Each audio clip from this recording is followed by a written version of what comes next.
Welcome to JSR IAS academy.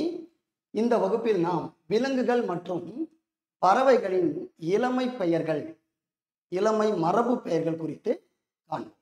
First பாருங்க, விலங்குகள். 1 கழுதை குட்டி சொல்லணும்.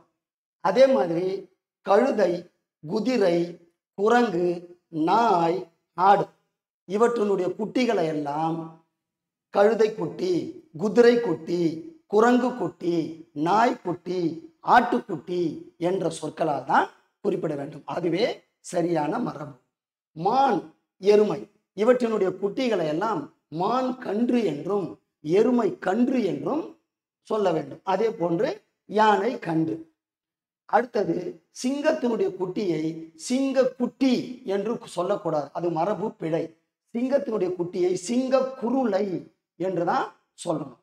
அடுத்தது புலி, பாம்பு இவற்றினுடைய குட்டிகளை பரள் என்ற சொல்களால் குறிப்பிட வேண்டும். ஏன்னா இந்த நகங்களால் அப்படியே பரழ்ந்து, அதாவது கெட்டியை பிடிச்சிக்கும் கீழே. அதனால புலி பரள், பாம்பு பரள், அதாவது தரையோடு தரையா ஒட்டி செல்லும், அதனால பரள். 12வது பாருங்க, அணிர் பிள்ளை, கீரி பிள்ளை.